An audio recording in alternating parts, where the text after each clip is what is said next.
Super Mario Bros. Impactó en 1993 como una película de videojuegos para la que nadie estaba preparado. Pensada para ser luminosa y juguetona, se deslizó hacia algo más extraño en el segundo en que las cámaras empezaron a rodar. Las reescrituras se acumularon, las escenas cambiaron y el tono se alejó cada vez más de la visión de Nintendo con cada día que pasaba. Pero detrás de las botas, la fontanería y Dino Hatton, había historias que el público nunca oyó. Directores abandonando el set mientras el equipo seguía rodando sin ellos. Una versión de Mario Meets Oz archivada en el instante en que los ejecutivos se pusieron nerviosos. Y el orgullo que John Leguizamo aún lleva por una película que todos los demás intentaron olvidar. Estos son 14 hechos extraños sobre Super Mario Bros. Donde una producción rota encontró su propio poder bizarro, y un fracaso subió de nivel hasta convertirse en leyenda. Número 1. Bob Hoskins pensó que estaba firmando para una aventura infantil tonta y divertida. Lo que obtuvo fue una producción mantenida unida con cinta adhesiva y pura suerte ciega. Años después, Hoskins admitió la verdad. Estuvo a punto de morir 2 veces en ese rodaje. Primero, ocurrió un accidente eléctrico que lo dejó conmocionado y temblando.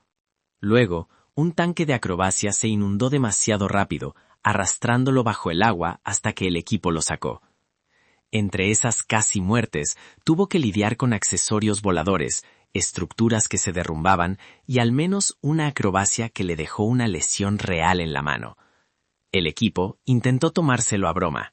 Los directores insistían en que todo estaba bien, pero Hoskins dijo después que no estaba actuando asustado como Mario, estaba realmente asustado. Un hombre adulto con overoles rojos esquivando peligros reales, excepto que no había vidas extras, ni power-ups, ni botón de reinicio. El peligro era real y marcó el tono del rodaje más salvaje de su carrera. Número 2. Antes de que Super Mario Bros. Se convirtiera en una rareza de ciencia ficción apta para niños, era algo mucho más extraño. Una comedia cyberpunk cruda y para adultos, a la que ningún padre habría llevado a su hijo. John Leguizamo dijo más tarde que el montaje inicial incluía strippers, secuencias de discotecas y escenas cargadas de contenido sexual que llevaban la película mucho más allá de la clasificación PG-13. Los directores Rocky Morton y Annabelle Jankel lo filmaron todo, convencidos de que esta visión más oscura era el futuro de las películas basadas en videojuegos. Entonces, el estudio vio el material y entró en pánico. Los ejecutivos exigieron recortes inmediatos, querían algo más suave, más tonto, más seguro. Se eliminaron escenas enteras, los personajes perdieron sus motivaciones, el tono cambió de la noche a la mañana. Lo que sobrevivió fue un híbrido extraño. Mitad parodia de Blade Runner, mitad aventura infantil, mantenido unido por el pánico del estudio.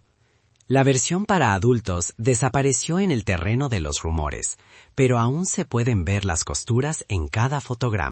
Número 3. Rocky Morton y Annabelle Jankel llegaron a Super Mario Bros. Con una visión ambiciosa.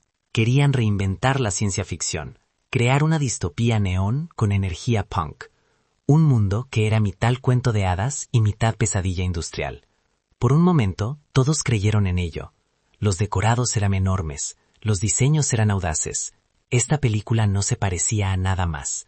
Entonces el sueño se derrumbó. Los guiones cambiaban a diario, a veces cada hora.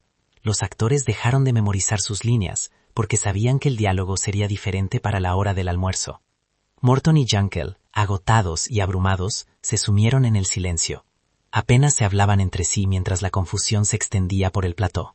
Los miembros del equipo comenzaron a imprimir camisetas burlándose de sus indicaciones. Bob Hoskins, amargado y borracho, convencido de que la película estaba condenada al fracaso, les dirigió insultos tan duros que no pueden repetirse aquí. John Leguizamo vio cómo Morton derramaba café caliente sobre un extra. Los productores susurraban que los directores estaban perdiendo el control. Entonces llegó el punto de quiebre. Según Hoskins, el propio agente de los directores los apartó a un lado con una sugerencia. Aléjense del plató. Dejen que el equipo siga rodando sin ustedes. Ya sea que esa historia esté exagerada o sea dolorosamente cierta, el resultado fue el mismo. Al final de la producción, el resentimiento dominaba el plató. Los directores se habían convertido en fantasmas en su propia película.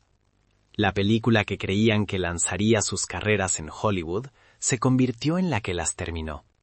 Una historia aleccionadora envuelta en neón, hermosa en la superficie, tóxica por... Número 4.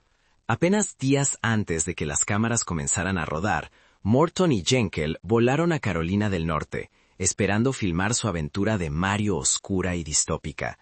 En cambio, descubrieron que los productores habían contratado en secreto a nuevos guionistas para reescribir todo el guión a sus espaldas. Los directores solo se enteraron de esto después de aterrizar en el set. Las escenas que habían planeado durante meses habían desaparecido. El tono era más ligero, los personajes habían sido remodelados. Su película había sido cambiada sin una sola conversación. Estaban furiosos y humillados. Por un momento consideraron abandonar el proyecto por completo, pero se quedaron, no porque confiaran en el estudio, sino porque creían que ningún director de reemplazo podría entender el extraño mundo que habían construido. En retrospectiva, irse podría haberlo salvado. Quedarse los encerró en una batalla que nunca podrían ganar. Número 5. Antes de que Dennis Hopper se sentara en ese trono cubierto de baba, la búsqueda de King Koopa parecía una espiral de pánico en el estudio. Arnold Schwarzenegger rechazó la oferta sin pestañear. El nombre de Christopher Walken circuló por un momento antes de evaporarse. Incluso se acercaron a Al Pacino y Willem Dafoe. Ambos se mostraron intrigados y luego desaparecieron de repente. El papel era radiactivo, un villano en un mundo que nadie podía entender del todo. Así que Dennis Hopper lo aceptó, en parte porque su joven hijo quería zapatos nuevos. Cuando Hopper le contó orgullosamente lo que había firmado, el niño no se inmutó. «Papá, no necesito zapatos hasta ese punto». Se convirtió en la réplica accidental de toda la producción, el momento en que todos se dieron cuenta de que incluso la propia familia de Koopa sabía que esta película iba a volverse rara. Número 6. Antes de que Bob Hoskins alguna vez agarrara una llave inglesa o saltara a Dino Hatton, el estudio hizo una apuesta audaz. Danny DeVito debería interpretar a Mario y dirigir toda la película. Y honestamente, era perfecto para ello. Tenía la actitud de Brooklyn, el sentido del tiempo cómico, la experiencia detrás de la cámara. Los productores esperaban que sus instintos pudieran estabilizar un guión que ya se ahogaba en reescrituras, pero DeVito rechazó ambos trabajos, dejando el proyecto sin estrella, sin una mano firme, sin ningún mapa para el caos que estaba a punto de llegar. Su partida desencadenó un caos total en el casting, que remodeló la película desde cero, y preparó el escenario para la versión más extraña de Mario que el mundo jamás vería. Número 7. Antes de que Mojo Nixon se lanzara a cantar en el papel, el estudio consideró brevemente una idea extravagante. Tom Waits como Toad, no el hongo lindo, sino el filósofo intérprete callejero reimaginado de la película, mitad trovador, mitad teórico de la conspiración. Sobre el papel, Waits tenía un sentido extraño y perfecto, esa voz de pozo de grava, la personalidad ahumada, un hombre que parecía que ya vivía bajo un puente de neón en Dinohattan. La oferta nunca le llegó formalmente, pero la idea permaneció. Imagina una versión de Toad cuyas escenas se sintieran como arte performático surrealista. En cambio, Mojo Nixon entró en escena y entregó una energía puramente anárquica, marcando al personaje con un caos que nadie más podría haber igualado. Algunos castings casi realizados son solo curiosidades. Este se convirtió en leyenda. Bob Hoskins no tenía idea de que estaba interpretando a Mario. Cuando el guión llegó a su escritorio, nunca mencionaba a Nintendo, nunca decía videojuego. Simplemente se leía como un extraño sueño febril de ciencia ficción sobre dos fontaneros de Brooklyn arrastrados a un mundo distópico lleno de hongos y gente lagarto. Hoskins pensó que se estaba uniendo a una fantasía extravagante y poco convencional, no a una adaptación de una de las franquicias más reconocibles del planeta. La verdad salió a la luz cuando su propio hijo vio el nombre del personaje y lo conectó con su juego de Nintendo. «Papá, eres Mario». Para entonces, los contratos ya estaban firmados y los sets ya se estaban construyendo en Carolina del Norte. Hoskins dijo más tarde que se sintió atrapado en una película que no entendía, interpretando a un personaje del que nunca había oído hablar. Para un actor que venía de ¿Quién engañó a Roger Rabbit?, entrar en un universo de videojuegos debería haber sido un territorio familiar. En cambio, se convirtió en el papel que pasó años deseando haber evitado. Número 9. Antes de todo el caos y las reescrituras, Super Mario Bros. Estuvo a punto de ser un drama de prestigio. Cuando contrataron al ganador del Oscar, Perry Morrow, este no miró al mundo brillante y caricaturesco de Nintendo. Miró a dos hermanos y escribió un estudio de personajes sobre un viaje por carretera conmovedor, modelado directamente a partir de su propia película, Rain Man. En la versión de Morrow, Mario no era un héroe fanfarrón. Era un guardián agotado que protegía a su sensible y dotado hermano menor en una odisea a través del país. No había King Koopas, ni dimensiones paralelas, ni rascacielos infectados por hongos. Era tranquilo, emocional, casi melancólico. El equipo comenzó a llamarlo Drain Man, en parte como broma, y en parte porque el tono drenaba hasta la última gota de diversión del mundo de Mario. Los ejecutivos entraron en pánico. No tenían en sus manos un guión de gran éxito de taquilla. Tenían un drama diseñado para premios, basado en un videojuego sobre saltar sobre tortugas. Todo el borrador fue descartado, y comenzó la búsqueda de algo que se sintiera más como Mario. Ese momento desencadenó la avalancha de reescrituras que definiría el problemático futuro de la película. Después de que el borrador de Rain Man se viniera abajo, el estudio viró en la dirección opuesta. Los guionistas Jim Genuine y Thomas Parker entregaron una aventura de Mario brillante y caprichosa que abrazaba la fantasía en lugar del realismo crudo. Su propuesta era sencilla. Mario, como una Dorothy de los tiempos modernos, arrancado de Brooklyn hacia un mundo colorido lleno de cuentos de hadas retorcidos y magia juguetona. Era extraño, era salvaje, y por primera vez todos estuvieron de acuerdo en que esto se sentía como Mario. A Nintendo le encantó, a los productores les encantó. Los primeros artes conceptuales rebosaban encanto. El guión recibió comparaciones con El Mago de Oz, años antes de que Shrek reinventara la parodia de los cuentos de hadas. Pero Hollywood puede matar sueños rápidamente.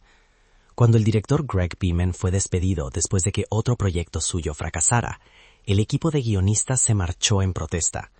Su guión, la única versión que probablemente los fans de Mario habrían amado, se fue con ellos. De la noche a la mañana, todo ese color y maravilla se disolvió, reemplazado por la visión más oscura que los directores insistieron en proteger.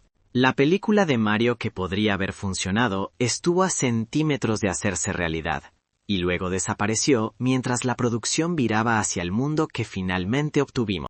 Número 11.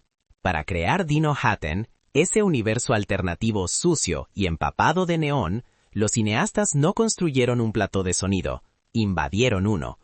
En lo profundo de los bosques de Wilmington, Carolina del Norte, se encontraba la fábrica de cemento Ideal, una ruina industrial llena de metal oxidado, hormigón desmoronándose y túneles olvidados. Los directores le echaron un vistazo y decidieron que era la película. Los diseñadores de producción transformaron la fábrica en decadencia en una ciudad distópica completa. Las pasarelas se convirtieron en autopistas, las antiguas cubas de mezclado se transformaron en clubes, los corredores de acero iluminados por charcos y chispas se convirtieron en el imperio de Koopa. El edificio era tan enorme que el equipo usaba carritos de golf para desplazarse entre los sets. Mientras tanto, trabajaron en temperaturas tan altas que la pintura se desprendía de las paredes. Mucho después de que terminara el rodaje de Mario, la fábrica siguió viviendo, convirtiéndose en el escondite de Shredder en las Tortugas Ninja Adolescentes Mutantes y en el club nocturno de El Cuervo. Se convirtió en un lugar favorito para los mundos más crudos de Hollywood.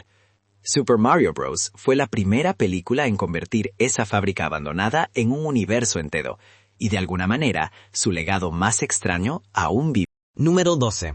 Cuando Super Mario Bros. Finalmente llegó a los cines, los críticos no solo la odiaron, sino que la destrozaron por completo.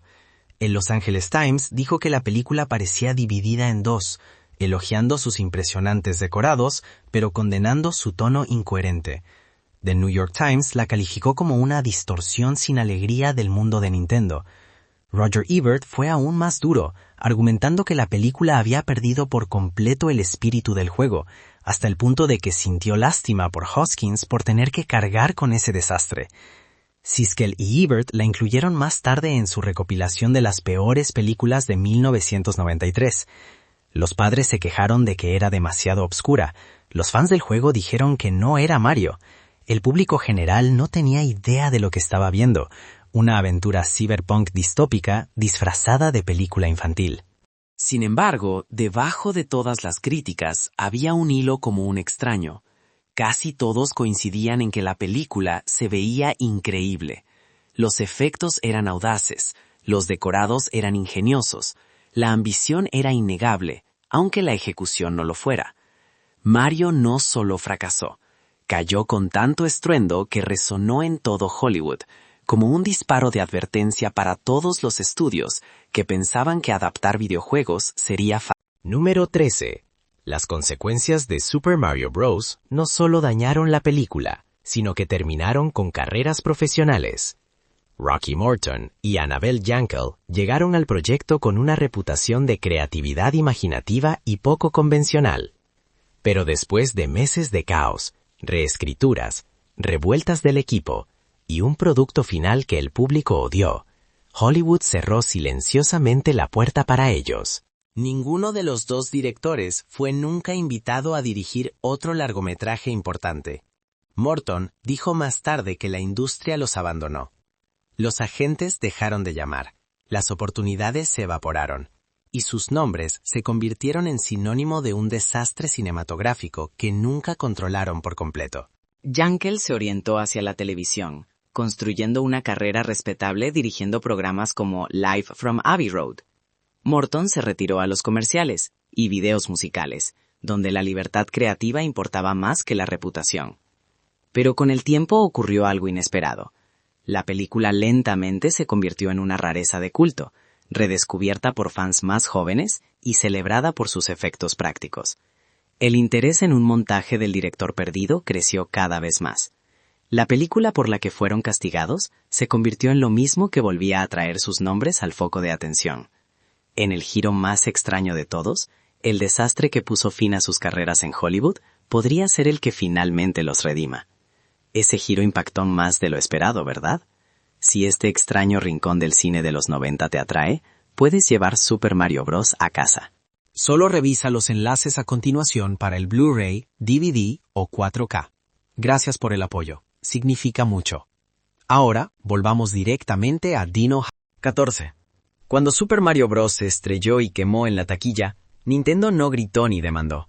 Simplemente desaparecieron. Los ejecutivos cerraron silenciosamente la puerta a Hollywood, rechazando todas las propuestas para cada franquicia. Una película planeada de Metroid se estancó en las primeras etapas de desarrollo. Ideas para Zelda, Kirby, Star Fox e incluso F-Zero parpadearon y murieron en las salas de conferencias. Nintendo había visto lo que ocurría cuando alguien más controlaba sus mundos, y no iban a permitir que volviera a suceder. Durante 26 años, las adaptaciones live action fueron una bóveda cerrada con llave. Ningún fontanero en pantalla, ninguna Samus con armadura, ningún Triforce en el cine. Cuando Nintendo finalmente regresó en 2019 con Pokémon Detective Pikachu, el éxito fue tan inmediato y abrumador que el mensaje quedó claro. No habían perdido la fe en Hollywood, solo habían estado esperando a alguien que respetara el poder de sus creaciones. El fantasma de Mario 93 no solo atormentó a Nintendo, reescribió por completo su relación con el cine. Dato curioso. Durante años, John Leguizamo se disculpó por Super Mario Bros. Se burló de ella en entrevistas, bromeó sobre el caos y la calificó como uno de los rodajes más extraños de su carrera. Pero con el tiempo ocurrió algo que nadie esperaba. Los fans seguían apareciendo en convenciones, en proyecciones, en línea. La gente le decía que la película había marcado sus infancias, no porque fuera perfecta, sino porque era rara, imaginativa y estaba construida con efectos prácticos reales. No se parecía a nada anterior ni posterior. Era un rompecabezas roto que de alguna manera aún se sentía vivo. Para el 20º aniversario de la película, Leguizamo había cambiado de opinión. Dijo que estaba orgulloso de ella, orgulloso de la ambición, orgulloso de la construcción del mundo, orgulloso de la base de fans que rescató la película de su propia reputación. No era fiel a los juegos, y no fue querida en 1993. Pero se convirtió en algo completamente diferente. Una curiosidad de culto que se negó a morir. Para Leguizamo, Super Mario Bros. Ya no es un arrepentimiento, es un superviviente, un pequeño mutante extraño que ha aprendido a abrazar, al igual que los fans que lo mantuvieron vivo. Super Mario Bros. No fue la película que Nintendo quería, ni la que los fans esperaban. Fue caos en celuloide, reescrituras, lesiones, sets que se derrumbaban y una producción sostenida por la suerte y la terquedad. Pero de alguna manera, la película en la que nadie creía se negó a desaparecer. Los críticos la enterraron, los estudios huyeron de ella. Pero los fans, los espectadores de madrugada, los niños del VHS, aquellos que aman los hermosos desastres, la mantuvieron viva. Porque algunas películas no sobreviven por ser perfectas, sobreviven por ser inolvidables. Si Dino Hatton aún vive en algún lugar de tu memoria, deja un comentario y cuéntanos el momento que nunca podrás olvidar. Y si estás listo para la próxima historia de culto salvaje e imposible, solo dilo. El reino champiñón puede haberse derrumbado, pero la leyenda sigue escalando.